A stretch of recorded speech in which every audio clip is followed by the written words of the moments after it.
wabarakatuh.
Kita paling sering membicarakan sholat.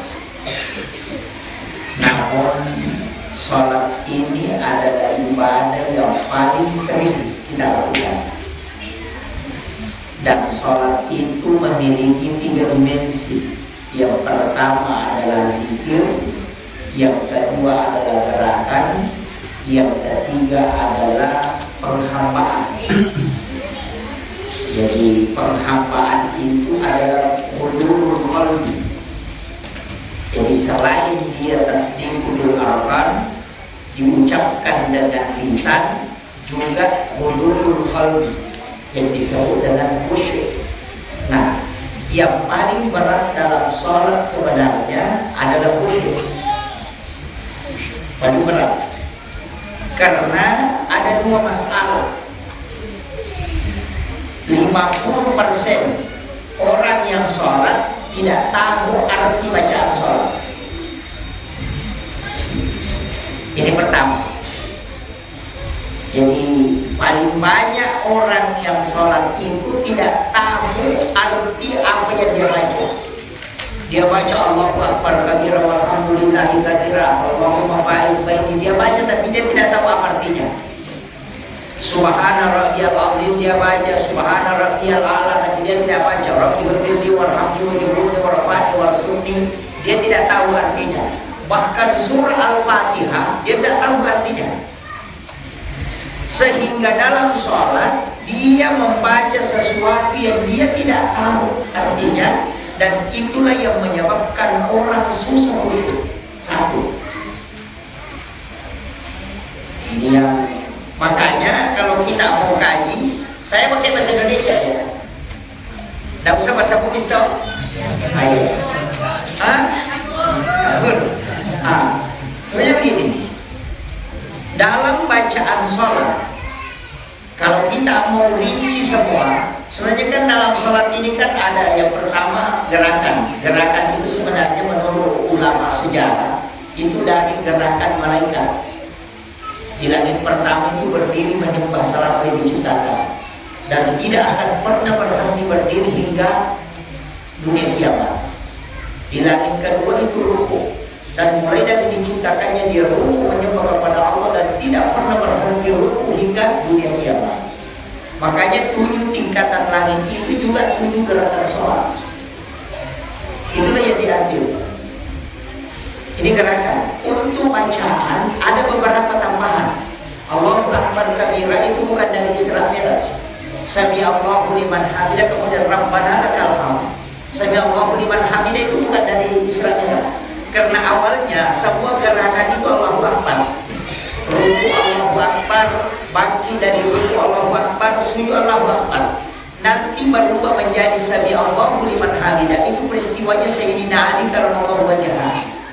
Itu gelarnya Sayyidina Ali berubah karramallahu wajhah, yang dikeramatkan oleh Allah wajahnya.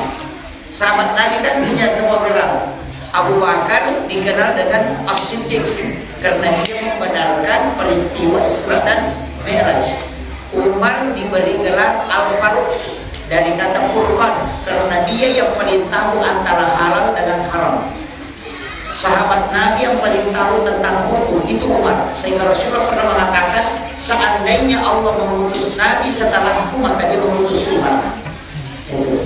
Nah, kemudian Sayyidina Ali diberi gelar dengan karamallahu wajhah, yang dikeramatkan oleh Allah wajahnya karena selama hidupnya dia tidak pernah melihat kemaluannya, sehingga dikeramatkan wajahnya. Kalau kita Pak, jangankan kemaluan kita, kemaluan orang saja kalau dilihat, bagaimana bisa keramat wajahnya, itu jadi kesalahan. Kemudian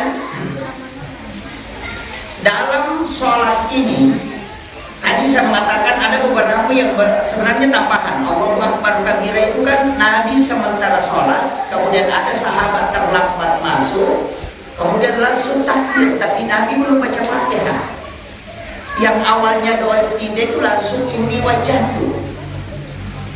Nah, ada yang baca wajahku wajahiyani tadi tidak pakai ini. Kalau yang pakai ini itu untuk kurban. Ketika orang berkurban, ada yang mengatakan wajah wajahiyani tadi, padahal ini wajah itu juga ada dalam hadis. Dipakai ulama dalam doa intidah. Nah, Allahu Akbar kabira ini Nabi sudah takbir, kemudian sahabat ini langsung masuk takbir. Baru dia besar suaranya. Padahal Nabi tidak pernah ajarkan. Langsung dia membaca Allahu Akbar kabira walhamdulillah katsira subhanallah bukratan wasila. Baru diam. Setelah Nabi salam, langsung Nabi mengatakan manil qail. Siapa tadi yang mengucapkan itu? Dia mengatakan aku ya Rasulullah. Aku tidak sadar. Kemudian Rasulullah mengatakan, demi Allah saya melihat malaikat itu turun mencatat apa yang kau baca, dan dia berlomba membawa kepada Allah supaya sholatmu diterima di sisi Allah. Makanya sejak itu Umar tidak pernah tinggalkan lagi Allahu Akbar kabira. Makanya sebenarnya doa iftitah, kalau kita tidak sempat membaca ini wajatu, cukup baca Allahu Akbar kabira walhamdulillahi katsira wa subhanallahi bukratan wa asila. Sampai situ aja dulu. Kalau tidak sempat baca Allahumma baini, atau tidak sempat baca ini wajatu, cukup Allahu Akbar kabira walhamdulillahi katsira wa subhanallahi bukratan wa asila, karena itu juga masuk dalam satu doa iftitah. Bahkan kalau imam sudah baca Fatihah, kemudian kita baru masuk, kemudian takbir, tidak usah baca doa iftitah, langsung ikuti imam baca Fatihah. Dengarkan saja. Nanti setelah imam sampai bacaan Fatihahnya, kita bisa mengulang surah Fatihah kalau mazhab yang kita pakai Syafi'i. Kalau Imam Malik tidak bisa. Ya, jadi saya kasih tahu kalau mazhab bicara mazhab karena agama itu kajiannya tiga. Ada kajian Islam, ada kajian iman, ada kajian ihsan. Kalau kajian Islam berarti itu hukum-hukum fikih, pasti berbeda. Kalau kajian iman itu tauhid. Kalau kajian Islam ulamanya disebut fuqaha, mazhabnya Syafi'i, Maliki, Hanafi, Ahmad bin Hanbal. Kalau kajian iman ulamanya disebut murabbi, mazhabnya Mu'tazilah, Jabariyah, Qadariyah, Sunni dengan Syiah. Kalau kajian ihsan itu tasawuf, ulamanya disebut mursyid. Tapi mazhabnya disitulah lahir ada Khalwatiyah, ada Samam, ada Yusufiyah, ada Saktari, ada Ahlaki, ada Kadiri. Nah, di situ. Jadi kalau orang bicara tasawuf berarti dia bicara mursyid namanya dulunya. Ulamanya disebut mursyid, pembimbing. Kalau tauhid ulamanya disebut murabbi. Kalau fikih ulamanya disebut fuqaha. Sama dokter. Kalau dokter kulit jangan pernah tanyakan persoalan jantung, stres itu. Kalau mau khusyuk sholat jangan tanya ulama fikih, tanya ulama qalbu, ulama tasawuf. Kalau mau tahu hukum-hukum sholat tanya ulama fikih. Sama dengan kita, kalau HP-nya rusak bawa ke tukang HP, jangan bawa ke tukang las. Kadang orang mau pintar sholat sejarah, mau belajar sholat khusyuk, dia tanya ke ulama fikih, itu tidak nyambung. Ulama fikih membahas hukum sah atau tidak. Ulama tasawuf membahas mana yang lebih bagus dalam ibadah. Nah, itu beda Pak. Makanya kalau belajar agama itu harus, baru tidak boleh dicampur. Ulama tasawuf itu bicara adab, ulama tauhid bicara keyakinan, ulama fikih bicara hukum. Tidak sama memang. Jadi ini bahaya kalau orang tidak disahkan. Kan ada orang mau khusyuk sholat, Allahu Akbar, tidak bakalan, tidak bisa. Kalau mau khusyuk tanya ulama kalbu yang ahli di bidang kalbu. Cuma masalah ada orang belajar kalbu tapi tidak tahu hukum sehingga dia tidak sholat, tapi dia hebat bicara sholat. Ya ini banyak. Asal makna untuk melalui roh kamu bisa saja. Artinya kalau kau tidak tahu sholat, kau tidak ada apa-apanya. Lutut mulut lecet, kepalamu melang, tidak ada apa-apa. Padahal dia tidak sholat. Ini yang banyak, tapi tidak ada di sini, tahu? Kemudian, nah dalam sholat itu saja kalau kita bicara hukum dulu, Pak. Niat sholat kalau Imam Syafi'i nanti berdiri. Imam Syafi'i nanti berdiri di dalam masjid. Kalau kita di masjid, perbaiki hadapan kita ke Baitullah, baru kita mengangkat tangan. Ada dua versi pendapat Imam Syafi'i. Bisa at-talaffuz bin niyah, melafazkan niat, tapi lafaz niat tidak boleh masuk dalam takbir. Jadi berniat sebelum takbir. Kalau yang tidak dilafazkan niat, tidak at-talaffuz bin niyah, berarti niat dimasukkan dalam takbir. Ketika mengucapkan Allah dalam kalimat Allah itu kita berniat dalam hati. Usolli fardhu sholati dhuhri arba'atin mustaqbilan qiblatin adaan ma'muman lillahi ta'ala akbar. Itu tidak dilafazkan kalau dia dimasukkan dalam lafaz takbir. Tapi kalau orang tidak lancar, jangan coba-coba, nanti panjang Allah. Nah itu karena baru dia olah. Tapi kalau orang sudah bagus, angkat Allahu Akbar, itu sudah connect. Jadi dia tidak melafazkan takbir karena dia memasukkan niat dalam lafaz takbir. Tapi kalau tidak bisa, pakai at-talaffuz bin niyah, dahulukan niat sebelum takbir. Itu seperti itu. Tinggal kita pilih mana yang kita mau pakai. Kalau bilang saya Pak Ustaz tidak bisa kalau dimasukkan, ya pakai sebelumnya. Kan itu di situ. Kemudian kalau mengangkat tangan, kita biasanya mengangkat tangan di mana? Kalau mengangkat tangan itu Allah, perempuan itu disunnahkan tidak melewati ujung jarinya dengan bahu. Jadi dia lurus ke depan, sikunya itu ditarik ke dalam supaya rapat. Jadi mengangkat tangan itu sejajar dengan bahu, sikunya rapat. Kalau laki-laki itu terbuka, bisa anak kambing lewat di sampingnya. Itu hadis. Jadi kalau takbir laki-laki itu terbuka dan mengangkat tangan, boleh sejajar dengan bahu ke atas, boleh rapat ke telinga. Itu ada versi. Yang ketiga ada ke samping. Karena dia mengatakan angkat tanganmu sejajarkan dengan bahu. Boleh sejajar ke depan, bisa ke samping, bisa ke atas. Tapi di dalam hadis yang kuat bahwa mengangkat tangan, kedua ujung jari lurus dengan daun telinga, berarti di sini. Itu makanya versinya. Tapi bro, ada juga begini Pak Ustaz. Oh, enggak masalah. Yang penting dia angkat. Yang penting dia bilang Allah Akbar. Itu. Yang penting dia angkat. Tapi ada juga Pak, angkatnya sedikit sekali. Allah Akbar. Itu. Saya tidak dapat di mana itu dalilnya. Yang penting cuma kalau perempuan dianjurkan tidak mengangkat. Karena itu hadis wanita bertanya, bagaimana kami wanita ya Rasulullah? Apakah sama laki-laki? Nabi mengatakan tidak. Sejajarkan dengan bahu. Kenapa? Dikhawatirkan kalau dia angkat naik kelihatan auratnya, batal sholatnya. Udah tahu perempuan? Nggak ngaji orang di luar. Saya harus perhatian sedikit ini. Makanya mengangkat tangan begitu. Kemudian Allahu Akbar. Bersedekap Imam Syafi'i ada dua. Bisa agak kasih sedikit karena kondisi di Masjidil Haram padat. Kalau begini banyak tempat dan tempatin. Kalau begini tidak. Makanya Allahu Akbar. Itu bisa. Tapi ada juga mengatakan di sini kan kalbu, maka di situ diletakkan. Ada juga di atas, ada di tengah, ada di bawah, ada lurus.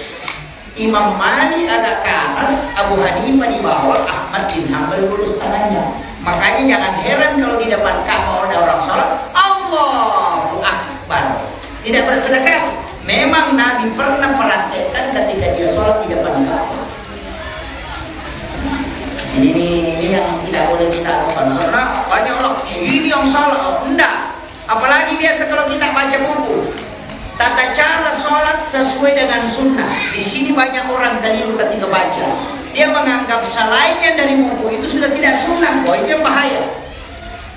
Padahal satu pendapat dia pakai di situ. Kemudian takbir Allahu Akbar. Mana dipakai Ustaz? Ini di bawah. Mungkin pakai Allahu Akbar bisa, mungkin pakai Allahu Akbar bisa, yang penting tidak pakai semua Allah. Itu yang penting satu dipakai. Yang wajib dalam sholat itu cuma takbiratul ihram dulu. Jadi takbiratul ihram ini tidak boleh diganti nafasnya, harus Allahu Akbar. Doa iftitah sesudah takbiratul ihram itu sunnah. Kalau bapak tidak hafal, tidak usah dibaca. Itu sunnah, Pak. Dan tidak membatalkan sholat. Sah sholat, cuma rugi. Kadang-kadang ada ustaz itu terjemahkan sunnah dikerjakan dapat pahala, ditinggalkan tidak apa-apa. Itu keliru besar itu, Pak. Keliru besar. Kalau sunnah dikerjakan dapat pahala, ditinggalkan rugi. Bukan tidak apa-apa. Makanya anak santrinya tidak sholat sunnah. Kenapa tidak sholat sunnah? Tidak apa-apa. Iya, karena gurunya bilang kalau sunnah dikerjakan dapat pahala, ditinggalkan tidak apa-apa. Bukan tidak apa-apa, rugi. Doa iftitah. Ada berapa doa iftitah kita hafal? Doa iftitah itu kan ada 14. Berapa kita hafal? 1. Berarti 13 tidak dihafal. Ini. Tapi tidak apa-apa. Kalau tidak hafal tidak apa-apa. Yang penting hafal Fatihah. Kita pelambung Fatihah toh. Alhamdulillahirabbil alamin. Bahasa Buddhisnya Sini Pak puji kemana nih Pak Molo dan di sini alam segala puji hanya bagi Allah Tuhan semesta alam. Ar-Rahman Ar-Rahim, Raja Pakhamasi dan Dia Raja Pancarina. Allah yang Maha Pengasih dan Maha Penyayang. Malik Yaumiddin, Tuhan Allah yang punya hari kiamat. Kalau Malik Yaumiddin adalah raja, kalau Malik Yaumiddin penguasa. Iya karena aku hanya kepadamu aku menyembah, wa iya karena nasta'in dan hanya kepadamu aku meminta pertolongan. Ihdinas siratal mustaqim, tunjukilah kami jalan yang lurus. Siratal ladzina an'amta 'alaihim, jalannya orang-orang yang kau nikmat. Ghairil maghdubi 'alaihim waladdallin, bukan jalannya orang yang kau laknat. Dan yang zalim, amin, terima ya Allah. Itu kalau ditahu artinya enak. Tapi kalau tidak, Allah, ada juga orang yang sholat Allah enggak, tidak ngomong, pokoknya bibirnya. Padahal sholat ada namanya rukun qauli. Suratul Fatihah itu harus bergerak dulu. Tidak sah sholat kalau tidak bergerak. Makanya itu harus keluar. Yang bilang Allahu Akbar, tidak ada dia baca. Nah, itu masalah itu.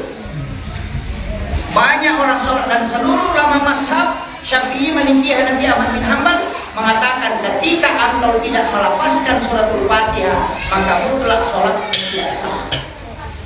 Nah, ini. Tapi jangan juga lewat. Ada namanya sewis Allahu Akbar. Wah, ini mengganggu imam, itu tidak boleh. Tidak ada kami gitu. Iya, lebih besar suaranya daripada imam, itu tidak boleh. Sewis namanya. Inilah orang yang sholat berjamaah dijamin masuk neraka.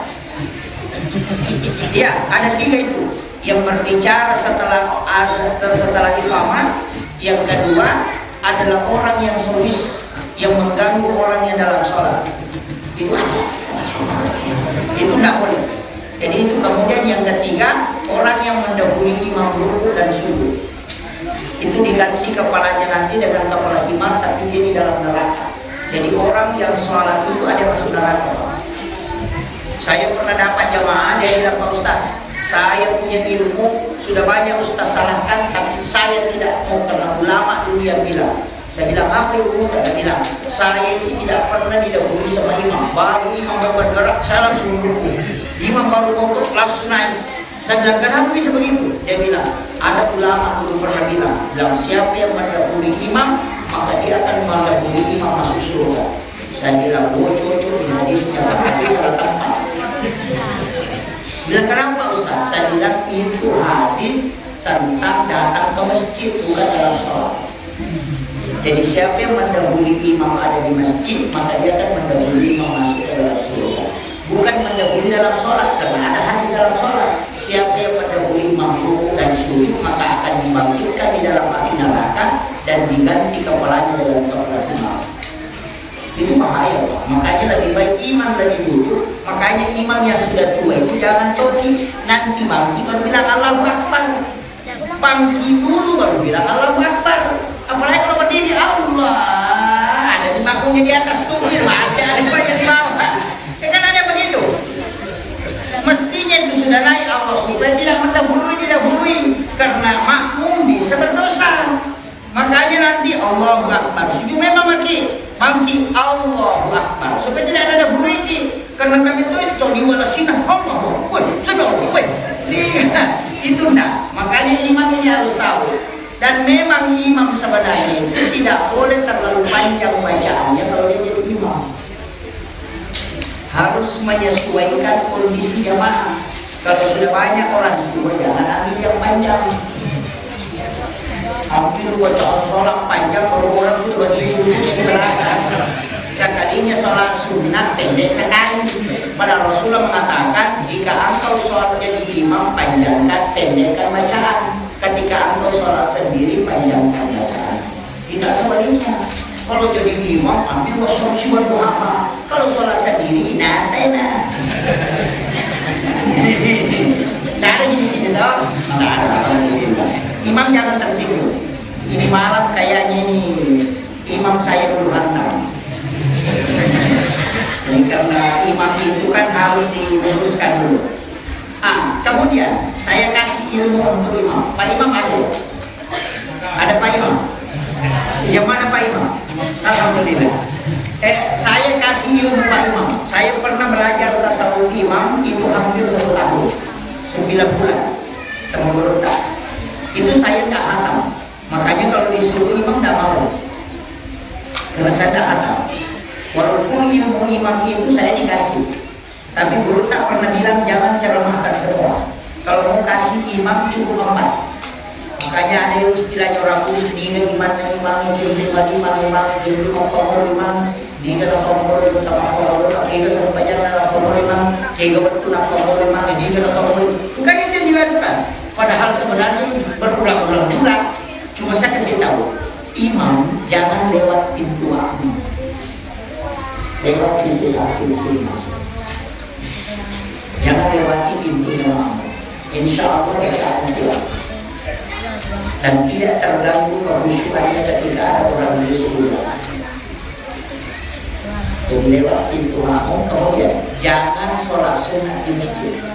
Imam harus sholat sunnah di rumah. Yang mana rumahnya imam bukan rumah tempat tidurnya. Saat dia di sana. Ambil sejadah di situ, letakkan paten, jangan tak usah dilepas, simpan di situ. Kalau datang dari rumah sholat sunnah di situ, nanti orang iqamah baru masuk ke masjid. Setelah doa bersama kembali masuk sholat sunnah. 3 tahun saja dia langgengkan, maka imam itu tidak akan mati kecuali ketemu Rasulullah. Kalau mau pasang ketemu Rasulullah, lakukan ini. Karena imam itu berada di rumahnya nanti. Dia menggantikan Rasulullah sebagai orang yang memimpin sholat, bukan sebagai nabi dan rasul. Kemudian yang ketiga, imam itu di mihrabnya tidak boleh bicara. Mihrab imam itu kan 2 lapis. Mihrab itu 2 lapis. Lapisan bawah ambla, lapisan kedua itu pakai sajadah. Yang boleh dilipat itu sajadahnya, amblanya jangan dilipat karena mihrab itu tidak boleh bergerak. Mestinya itu diplaster di bawahnya supaya tidak goyang. Ulama dulu kalau bikin masjid, tempat sajadah imam itu keraginya dikasih beda warnanya. Biasa 6 keragi itu warna hitam atau putih atau warna coklat. Karena itu mihrab tidak boleh bergerak. Karena ulama yang bikin masjid sekarang yang bikin masjid insinyur, makanya sama-sama warnanya. Bahkan ada yang dia kasih naik di sini. Tempat imam itu dia kasih naik sedikit. Kadang 4 jari. Ada kan mesti begitu. Itu makruh mendekati haram. Tidak boleh. Yang boleh naik itu sebenarnya di belakang. Lebih baik rendah tempatnya imam daripada dia naik. Kalau Imam Syafi'i itu kalau makruh ada 2. Ada namanya makruh tanzih, ada makruh adab. Ada makruh adab, ada makruh hukum. Kalau makruh adab kayak makan menggunakan tangan kiri itu makruh adab. Kalau makruh hukum itu mendekati haram. Seperti itu tadi, tempat imam itu naik 5 cm atau 10 cm itu tidak boleh. Untuk masjid kita musola ini langgar ya masjid. Untuk masjid kita lurus. Kalau mazhab Syafi'i itu kalau ada yang naik begitu, dia tidak mau imam di situ, dia pasti mundur ke sini. Itu karena makruh mendekati haram. Termasuk makruh mendekati haram ketika memandikan jenazah kemudian memotong kukunya. Itu juga makruh mendekati haram. Ada yang begitu, dia potong kukunya baru dia mandikan. Dia meletakkan supaya bersih. Kalau sholat bersih, gundul juga rambutnya. Kan begitu. Ini karena orang tidak tahu hukum. Ini jadi masalah. Makanya hukum-hukum kaidah itu luar biasa. Cuma kadang orang tidak bahas. Kemudian saya yang ketiga ini tadi. Di sini ada ilmu sedikit Pak, ilmu berkah. Mudah-mudahan kita bisa. Saya sering ceramahkan bahwa mihrab itu paten. Di dalam Al-Quran itu Allah ini balaqala maratu kami qabulin hasan wa ambata anabatan hasanan wa qala Zakaria kullama ana alaiha Zakaria mihrab wa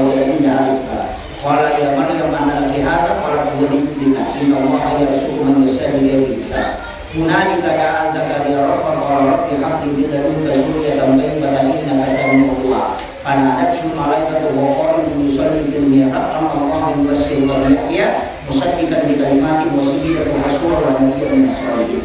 Ini ayat. Itu Nabi Zakaria. Nabi Zakaria itu umurnya sudah hampir 100 tahun. Istrinya hampir 80. Sudah menopause, sudah berhenti haid, tapi tidak punya anak. Makanya dia ambil kemanakannya yang namanya Maryam. Nanti kan ibunya Nabi Isa itu. Nah, makanya Isa bin Maryam. Jadi Nabi Maryam ini kemanakannya Nabi Zakaria. Dia pelihara di rumahnya, masih anak gadis. 3 tahun di dalam rumahnya, 3 tahun dia tinggal, tapi dia pelihara itu, dia bikinkan diri kamar. Di dalam kamar itu dia bikinkan tempat sholat yang 2 anak tangga. Itulah yang menjadi dasar kenapa mihrab itu 2 lapis. Karena itu 2 anak tangga. Disuruhnya di situ sholat. Kamu sholat masuk ke situ, sholat masuk ke situ. Dan itu bukan musola, mihrab namanya, tempat sholat untuk 1 orang di dalam kamar. Tapi itu ditutup di dalam bilik. Nah, setelah cukup 3 tahun, Nabi Zakaria mulai kaget karena selalu dia pegang kunci pintunya. Nanti terbuka kalau Nabi Zakaria buka. Tapi kullama dakhala alaiha Zakaria mihrab, setiap Nabi Zakaria masuk ke dalam tempat sholatnya Maryam itu, wajada indah rizqan, selalu ada makanan dia dapat. Makanya dia tanya, "Anna laki haza?" Dari mana ini? Nah, saya pegang kuncinya, tidak ada jendela terbuka, pintu tidak terbuka kalau bukan saya buka. Tapi kenapa ada makanan di sini? Dan anehnya, makanan musim panas di musim dingin. Kayak bukan musim durian, ada durian di dalam. Apa katanya Maryam? Wa min indillah. Ini langsung turun Allah yang kasih. Coba. Langsung Nabi Zakaria tidak percaya. Masa bukan nabi, perempuan biasa, langsung dikasih rezeki dari Allah. Makanya dia bertanya kembali, "Anna laki haza?" Maryam jawabannya mantap, "Wa min indillah. Innallaha yarzuqu man yasha' bighairi hisab." Kalau Allah mau kasih hambanya itu tidak melalui proses. Nabi Zakaria diam bahwa ternyata tempatnya ini yang mustajab. Makanya dia suruh keluar ke sini. Nah, saya mau masuk minta karena saya tidak punya anak, istriku sudah berhenti haid. Tapi dia tetap masuk sholat. Wa qa'imun yusalli fil mihrab. Berdirilah di dalam mihrab sholat. Kemudian dia meminta. Apa permintaannya? Rabbi habli min ladunka dzurriyyatan thayyibatan innaka sami'ud du'a. Kasih saya anak. Langsung apa? Panadat sul malaikatu. Maka turun malaikat dari langit. Wa huwa qa'imun yusalli, pada saat Nabi Zakaria sholat di dalam mihrab. Apa kata malaikat? Allah yubasyshiru bi Yahya. Allah akan memberikan kau anak laki-laki yang bernama Yahya. Nabi Zakaria mulai kaget. Bagaimana caranya istriku hamil sudah berhenti haid? Kalau ada perempuan 80 tahun umurnya kemudian hamil, dokternya yang stres. Disuruh mendang kosong. 80 tahun. Kadang ini ada tempat kan? Ada sini. Ini kakak saya dari Sulawesi.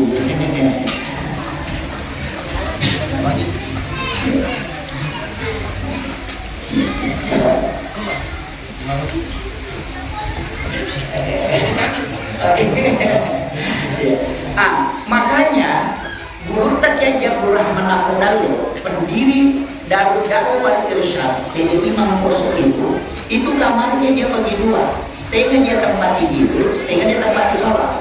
Tapi di tempat sholatnya itu ada bantal kecil, kemudian ada sajadah. Itu bantal kecilnya untuk melapis lututnya kalau dia bersihir supaya tidak terlalu keras tersandarkan. Tapi kalau ada santrinya mau pulang dan tidak ada uang transportnya, itu pasti minta sama guru. Dan guru tidak kasih, dia cuma bilang masuk ke mihrab, coba lihat. Kalau anak-anak memasukkan uangnya di bawah sajadah, itu dapat uang. Dan tidak pernah habis. Dari mana? Itu buat juga. Itu yang dipakai para karena dia buat tempatnya. Dan itu ayat, Pak, bukan hadis. Kalau hadis masih bisa mengatakan orang, oh ini hadisnya mungkin lemah. Ini ayat ini. Inilah yang kita tidak buat di rumah. Kadang-kadang kalau kita mau sholat di rumah, di samping lemari ada orang di dekat kamar, dari kabus, orang di dekat kabus, dari kamar, ribu orang di kamar, orang kalau dekat kulkas. Padahal kita bikin WC sampai 10 juta lagi, hanya buat hajat. Tapi tempat berdua-duaan dengan Allah itu tidak ada. Makanya jangan salahkan kalau doa kita tidak mustajab. Saya mau tanya, ada gigi mihrab di rumah tak Pak? Ada? Tidak ada. Nanti pulang periksa kamar pribadi kita, cari tempat yang bisa dipakai, luasnya seperti lubang kuburan, 1,5 meter kali 80 cm. Yang penting saya tidak bisa masuk. Tidak bisa ditempati sholat berjamaah, hanya ditempati sholat sendiri. Nanti masuk kalau ada wudu, HP dengan jam tangan jangan dikasih masuk. Cukup zikir di dalam tasbih dengan Al-Quran. Nanti ada wudu baru masuk. Kalau ada yang panggil jangan bicara dunia di dalam. Nanti keluar dari mihrab baru bicara. Ya kalau tidak ada lapas dunia kita ucapkan hanya zikir, doa dan tafakkur, 3 tahun saja di tempat itu sudah tembus doa. Ini kunci. Itu dirahasiakan. Makanya guru TKI Imam Subair itu punya kamar pribadi. Di dalam kamar pribadi itu ada mihrab. Jadi bukan musola, tapi mihrab. Nah, kalau anggota DPRD itu mau doanya mustajab, masuk ke sini. Bikin. Kenapa mihrabnya lagi? Itu sangat doa mustajab. Itu tempat imam sholat. Ini yang kadang orang tidak menduga. Padahal di situ intinya. Makanya bikin. Tidak susah, pakai triplek. Di sini kan banyak kalsibor dijual. Pakai kalsibor, 2 lembar saja itu sudah cukup. Kalau mahal Pak Ustaz, pakai kain saja. Kayak sampiran, tirai. Pakai kain, kemudian kasih kain, baru jahit, baru tarik dan tutup, sudah. Tempat sekali dibuat. Tapi tidak boleh masuk di situ bicara. Hanya masuk tafakkur, baca Al-Quran, zikir di situ di dalam. Nanti ada wudu baru masuk. Jadi kalau ada tempat kau buat untuk berdua-duaan dengan Allah, tidak ada lepas bicara dunia kau ucapkan, maka Allah pun akan mengijabah apa yang kau minta. Ini intinya ini kalau kita. Makanya tempat imam itu tidak boleh sembarang. Orang dulu di sini tidak boleh geser-geser. Dan imam jangan bicara kalau di tempatnya. Makanya saya tidak suka itu imam yang selalu live kalau jadi imam. Oh, dia pasang kamera di depannya baru Allah. Wah, ada jadi besar. Tapi tidak ada di barang tidak ada. Itu di sana. Ya, janganlah. Jangan. Kemudian saya sampaikan bahwa dalam sholat itu tadi, makanya Nabi Zakaria kan meminta, dan itu dikasih sama Allah. Sesuatu yang mustahil menurut manusia itu bisa terkabul di dalam mihrab. Ini kalau orang mengatakan bahwa tidak mungkin, oh iya kalau di luar mihrab, tapi kalau di dalam mihrab itu bukan. Karena urusan Allah itu di luar dari jangkauan akal. Kemudian saya lanjut. Sholat ini tadi takbiratul ihram, Fatihah itu wajib. Bacaan surah sesudah Fatihah itu sunnah, bukan wajib. Bahkan Imam Syafi'i mengatakan kalau kau hanya menghafal suratul Fatihah, baca 2 kali.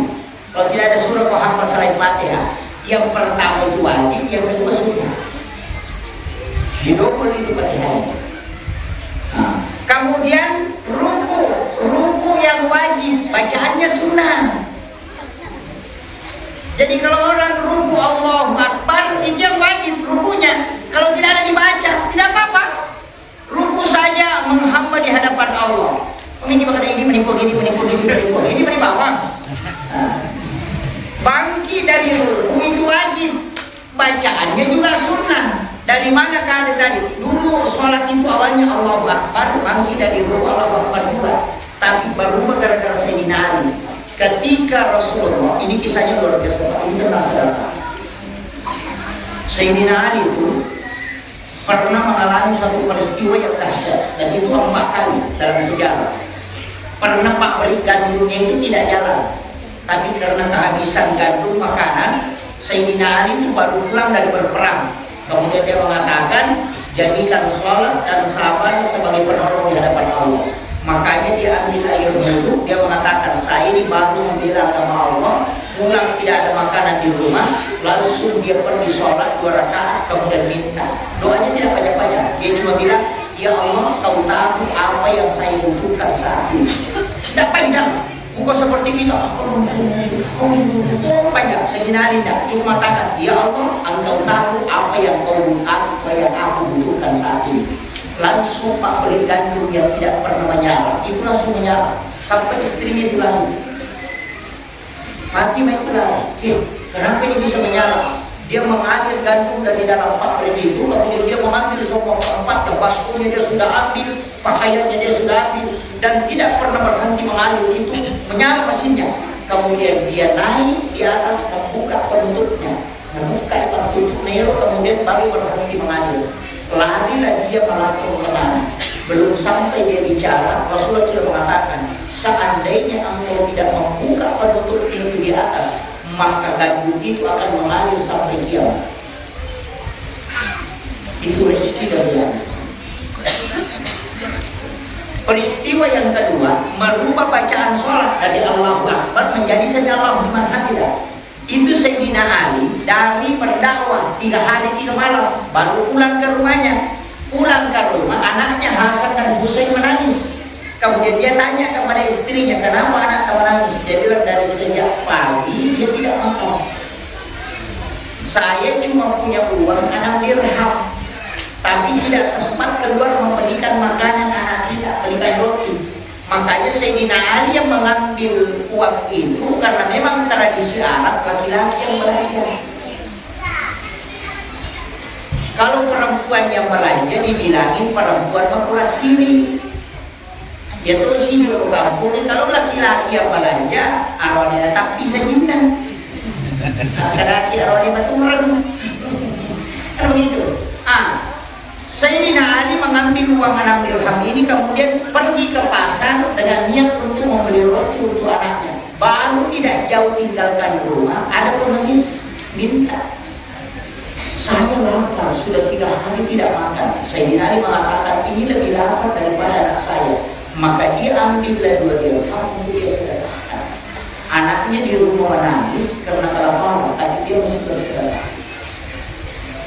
Setelah itu jalan, dia bilang masih ada 4 dirham, tapi di tengah jalan ada orang tidur di atas batu. Dia mengatakan, Sayyidina Ali mengatakan, apa yang kau lakukan? Dia mengatakan, saya sudah 5 hari tidak makan. Sayyidina Ali kaget, ini orang lagi parah. Kemudian dia minta disedekahi. Sayyidina Ali lagi memberikan 2 dirham, tinggal 2 dirham dia pegang.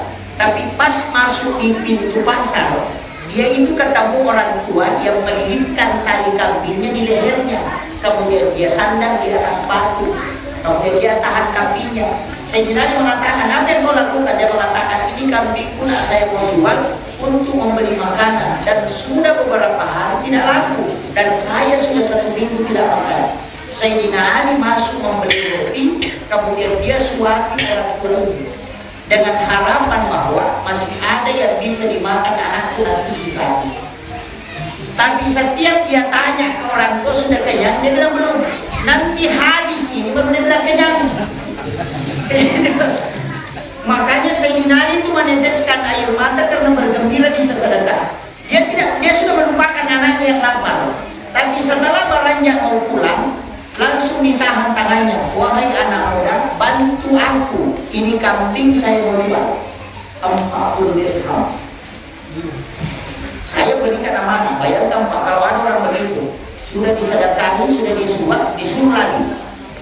Sayyidina Ali ambil, dia ambil kambing itu, kemudian dia tarik, tapi minta izin, saya harus pulang melapor kepada istriku. Jadi dia pulang, istrinya gembira karena uangnya 6 dirham, bawa kambing pulang. Istrinya langsung bersyukur, alhamdulillah Allah, kita dapat rezeki yang besar. Saya mengatakan, tidak, ini amanah. Uang yang kau kasih untuk makanan anak kita itu saya sedekahkan karena ada fakir miskin yang meminta. Apa kata istrinya?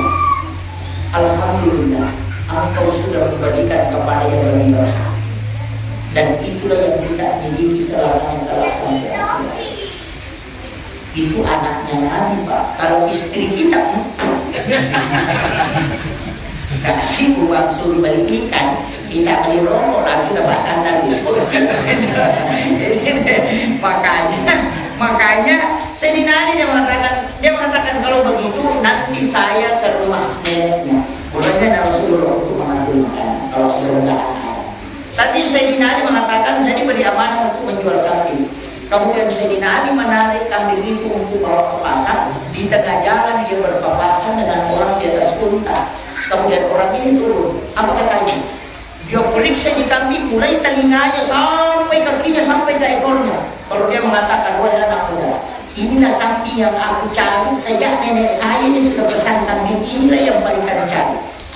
Langsung dia mengatakan memang mau dijual. Langsung orang tahu 80 dirham. Orang ini mengatakan saya beli 80 dirham. Saya mengatakan tidak, saya tidak jual. Langsung dia mengatakan kalau begitu saya beli 200 dirham. Sayyidina Ali mengatakan saya tidak jual. Kalau begitu saya beli 400 dirham. Sayyidina Ali mengatakan saya tidak jual.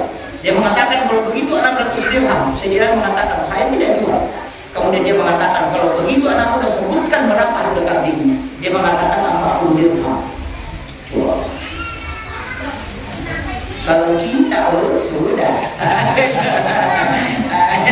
Langsung dia bilang kesempatan ini. Sayyidina Ali tidak. Dia mengatakan tidak. Ini bukan kambing saya. Ini hanya amanah. Dan pemiliknya berwasiat kepadaku untuk menjualkan 40 dirham, bukan 80. Orang ini mengambil uangnya 40 dirham. Dia serahkan ke Sayyidina Ali. Kemudian dia mengatakan ini ada uang sisanya. Total uang di situ 600 dirham dengan itu uang tadi. Ambil uang ini harga kambingmu, ini sisanya adalah hadiah untuk kambingmu. Sayyidina Ali membawa uang itu dan menemui orang itu kemudian dia kasih. Ini harga kambingmu sudah laku 40 dirham. Dan ini ada uang hadiah untuk kambingmu bukan untuk saya. Maka itu adalah hak untuk semua. Itu tujuannya Sayyidina Ali. Setelah itu Sayyidina Ali balik karena dia sudah melihat bayangannya hampir masuk waktu dulu. Dia balik langsung ditahan pundaknya. Wahai anak muda, kau kenal saya atau tidak? Dia mengatakan tidak. Kenapa kau membantu saya? Dia mengatakan aku hanya membantu karena engkau adalah hamba Allah. Apa katanya? Kau tahu siapa yang meminta uang di dekat rumahmu yang kau kasih 2 dirham? Sayyidina Ali mengatakan tidak tahu. Dia mengatakan itu adalah saya. Kau tahu yang di tengah jalan itu? Dia bilang tidak. Dia bilang itu adalah saya. Kau tahu siapa yang membeli kambing? Dia mengatakan tidak tahu. Dia mengatakan itu adalah saya. Sayyidina Ali membeli kambing. Ini orang kok banyak sekali. Berubah. Kemudian Sayyidina Ali mengatakan siapa engkau? Dia mengatakan saya adalah malaikat Jibril yang diutus oleh Allah untuk menguji keimanan dan kesabaran. Dia pegang uang itu, Jibril memegang itu, kemudian dia berikan kepada Sayyidina Ali. Uang 6 dirham yang kau sedekahkan itu Allah balas dengan 600 dirham. Langsung berdoa. Itu Jibril yang uji Sayyidina Ali. Sayyidina Ali itu menangis, bukan karena dapat uang, tapi takut kalau terlambat sholat, karena selama hidupnya tidak pernah masuk. Menangis itu, kemudian dia berteriak di jalan itu sampai air matanya itu menetes. Dia teriak, jangan sampai karena nikmat yang kau berikan ini ya Allah jadi musibah karena saya tidak bisa mendapati takdirnya lagi. Saya malu ketika Rasulullah keluar dari pintunya, dia tidak melihat muka aku di pinggir kapal, di pinggir timbannya. Itu kata Sayyidina Ali yang diulang-ulang, jangan sampai gara-gara ini ya Allah aku lalai dengan itu. Dia kasihkan istrinya, kemudian buru-buru ke masjid, tapi dia mengingat pesan Rasulullah, ketika engkau terlambat jangan berlari. Setelah Bilal sudah azan di masjid, Rasulullah keluar dari masjid, dia melihat tempatnya Sayyidina Ali kosong. Kemudian Rasulullah mengatakan, kemana Ali? Sahabat mengatakan, kami tadi melihatnya jalan ke pasar. Kemudian Rasulullah mengatakan, kalau begitu tunggu sebentar. Kemudian Ali kembali masuk. Ini menjadi dasar bahwa ketika ada orang yang setiap waktu datang sholat kemudian belum datang, itu boleh ditunggu. Tapi kalau dia tidak pernah datang, jangan. Insya Allah kita tidak sholat. Makanya ketika Nabi keluar kembali, Sayyidina Ali belum datang. Kemudian Rasulullah mengatakan kalau begitu kau tahu. Setelah Bilal iqamah, kemudian Nabi takbir, dan di saat rukulah baru Sayyidina Ali tiba di pintu masjid. Kemudian dia berdoa sebelum berwudu, ya Allah, jangan sampai gara-gara nikmat yang kau berikan aku masuk di dalam sholatku itu tidak ada nilainya yang kau berikan, ya Allah. Langsung malaikat Jibril datang membisik Rasulullah, jangan mengangkat kepalamu sebelum Sayyidina Ali.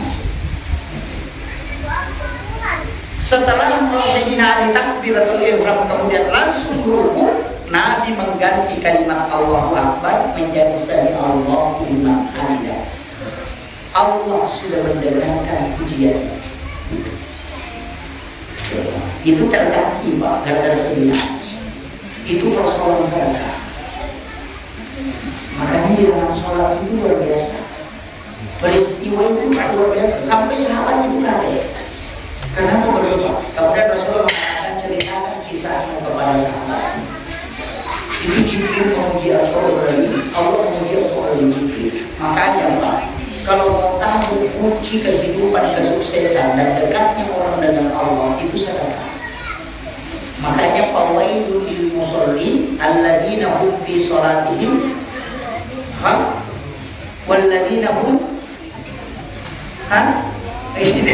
ini nih. Makanya orang yang sholatnya saat beragama itu saat tidak beragama. Siapa? Orang yang sebenarnya tidak memberi makan kepada fakir miskin. Jadi sama dengan tidak beragama. Jadi orang zikir itu sebenarnya jelek sekali Pak. Jelek sekali orang zikir. Makanya aqimis sholat wa atuz zakat. Aqimis sholat wa atuz zakat. Itu berdekatan itu. Makanya celengan itu diisi Pak. Jangan dibiarkan lari. Cuma celengan yang paling bagus diisi kalau subuh. Karena dua malaikat kalau subuh, malaikat penjaga malam itu masih ada, malaikat penjaga siang sudah turun, maka ketemu di subuh hari. Makanya sholat subuh disaksikan oleh para malaikat. Makanya doa di waktu subuh itu mustajabah. Kemudian yang kedua sedekah subuh didoakan itu kalau malaikat. Makanya kenapa sedekah subuh lebih lama dibanding sedekah duhur? Itu kuncinya. Makanya setiap subuh itu didoakan dua kali malaikat, malaikat penjaga malam dan malaikat penjaga siang. Ada juga orang mengakali dan bilang, saya Pak Ustaz satu kali saja sedekah 1 bulan langsung 500.000 daripada 2.000 setiap hari. Capek-capek ambil saja 500.000 satu kaligus. Saya bilang cocok, pahalanya besar, tapi kau rugi karena malaikat itu makhluk terhormat. Nanti kau sedekah baru berdoa, kalau tidak bersedekah baru juga berdoa. Kan begitu. Malaikat itu kalau kau masukkan ke celengan uangmu, dia doakan kamu, mudahkan rezekinya, selamatkan dia. Kalau kau tidak sedekah, malaikat diam. Makanya malaikat istirahat. Nah, bilang nanti tanggal 1 berdoa lagi. Makanya rugi kita, walaupun banyak, tapi kita rugi pada doa malaikat. Sudah paham? Makanya niat 2.000.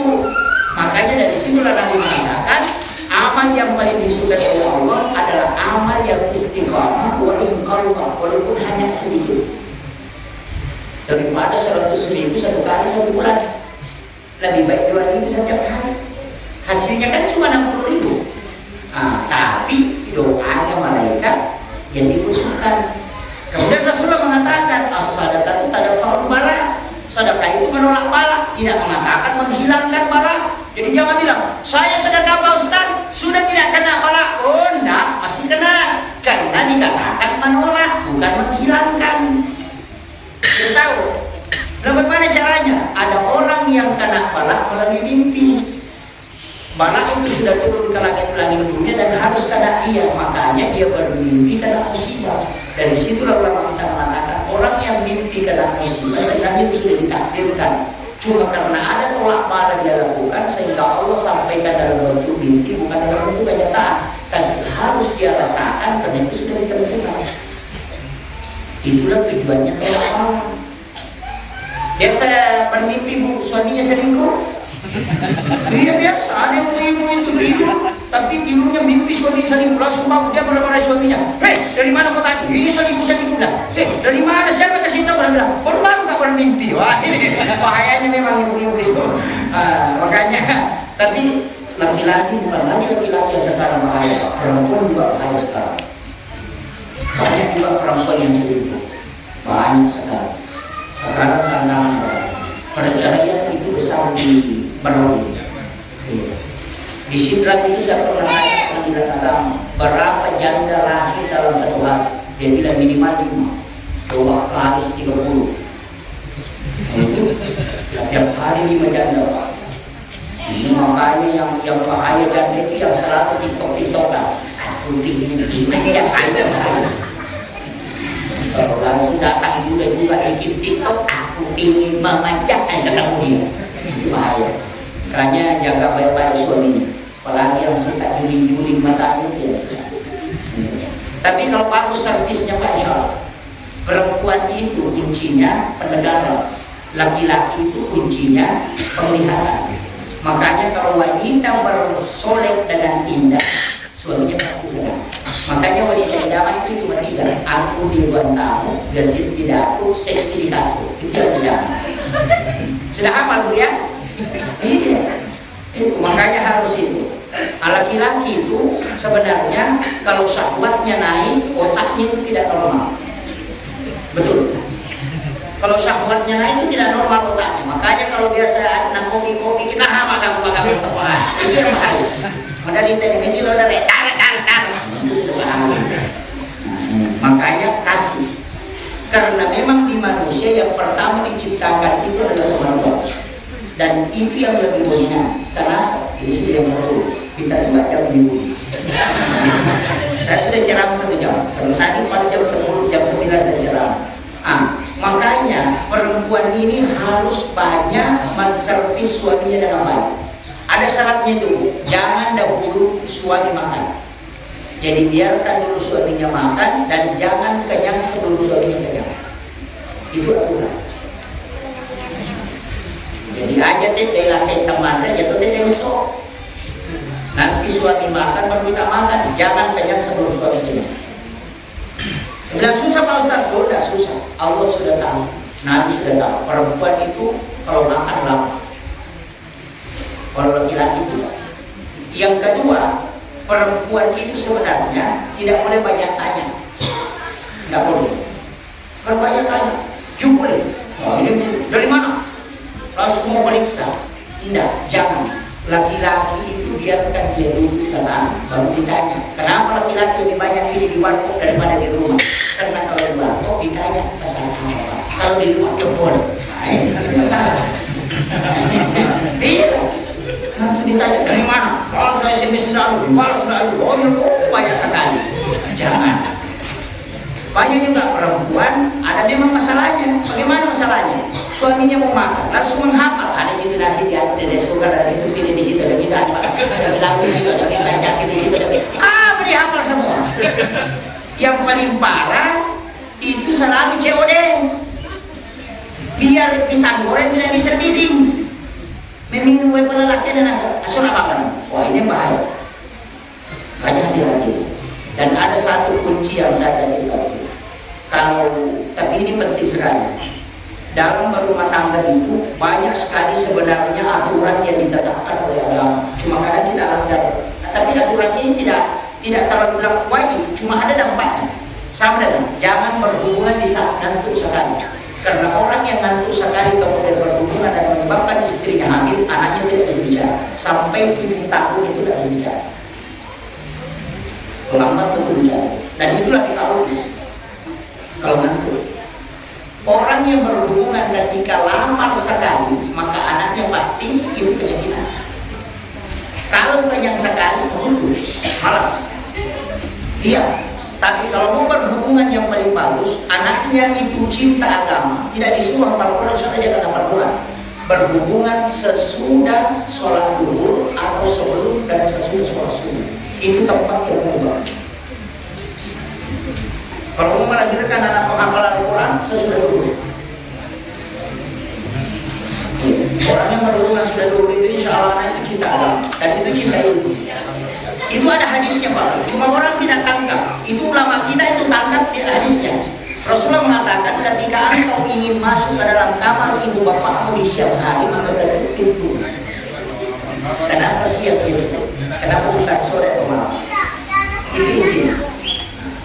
Makanya kalau mau melahirkan anak yang cinta agama itu pas saja untuk profesor bersiap kepada untuk profesor yang lebih. Dan itu yang dia kasih tahu saya langsung. Dia mengatakan waktu saya pengantin Pak Ustaz itu wasiat yang untuk bersiap. Kalau kau mau melahirkan anak yang cinta ilmu dan agama, bikin sesudah dulu. Sebelum atau sesudah sholat subuh itu paling bagus. Maka ada ulama Ustaz ya kemarin ini nak ibu kuresa, ya ada kuresa. Mana dia antara masih ulang yul dan tu boleh pengantaraan. Tapi tidak apa-apa, bikin lagi. Kalau tidak bisa Pak Ustaz ya kasih mani ke bapaknya.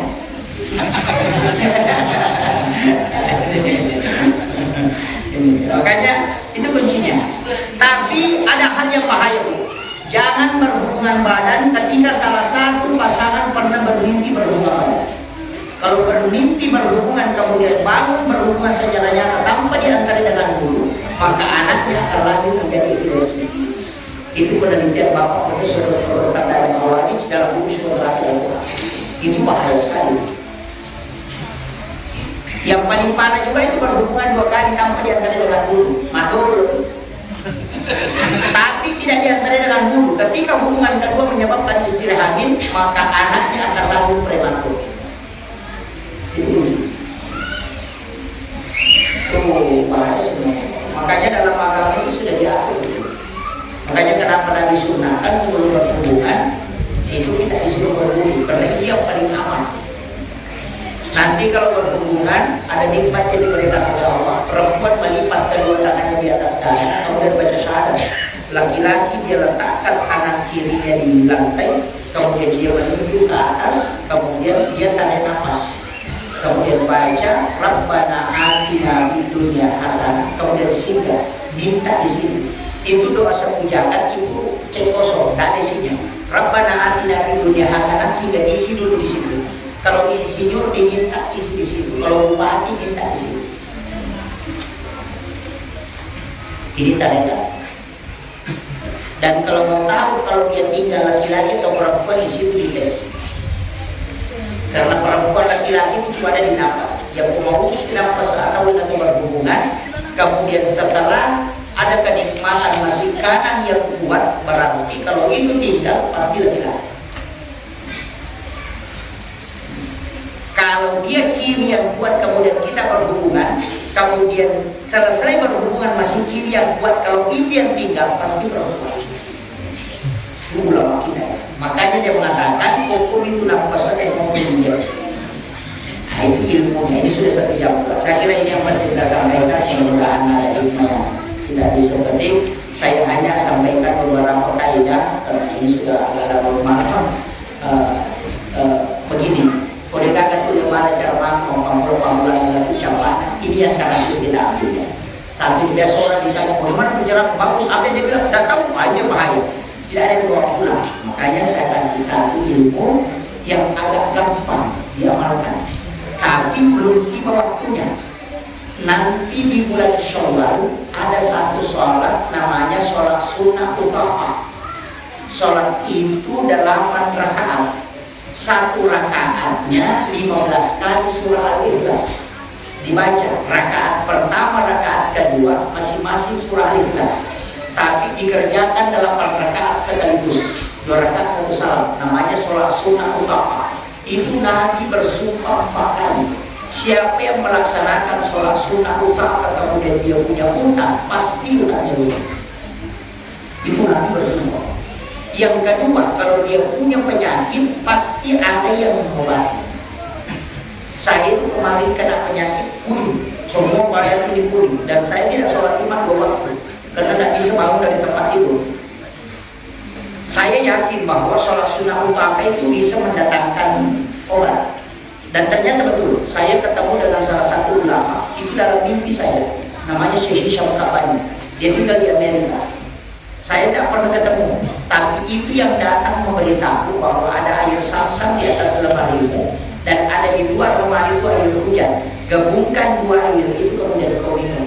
Jadi saya selalu malam kasih tahu istri, ada air Samsam di sini, bilang tidak, habis lipat. Saya bilang tidak, masih ada. Dia periksa itu ada setengah gelas. Dia bilang saya kira sudah habis. Saya bilang tidak, ambil air hujan di luar. Dia gabungkan itu kemudian saya minum. Sorenya itu saya sudah berangkat cerah. Itu Nabi bersumpah, sehingga dalam kitabnya Imam Qudamah itu dia bahas itu ketika Imam Qudamah mengobati anak muda di Mesir yang kena penyakit mata sampai biji matanya sudah keluar. Semua dokter sudah angkat tangan, tapi anak muda ini melaksanakan sholat sunnah utama dan Imam Qudamah bermimpi disuruh meludahi matanya dan dia ludahi. Ternyata jaraknya itu 200 km dari tempatnya Imam Qudamah, tapi anak muda ini merusak matanya, bermimpi diludahi dan masa betul dan itu sembuh. Ketika ditanya siapa yang mengobati, maka Imam Qudamah orang mengatakan, oh, tidak pernah tinggal orang di sini, itu jauh sekali. Sekalinya ditanya Imam Qudamah, dia mengatakan kalau dia mengaku itu betul saya, karena saya bermimpi didatangi Rasulullah dan diberitahu untuk mengobati orang ini. Makanya Rasulullah itu bersumpah, siapa yang punya penyakit pasti ada yang mengobati.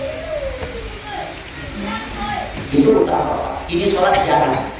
Kalau ada orang yang bermimpi tidak bisa bicara, atau anak kita sekolah pesantren mau jadi ustaz, suruh laksanakan sholat sunnah utama, insya Allah.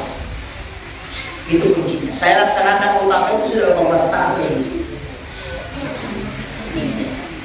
Itu ada di kitabnya Syekh Qadir Jilani dalam kitab Al-Dunia. Kemudian, wah ini yang paling baru.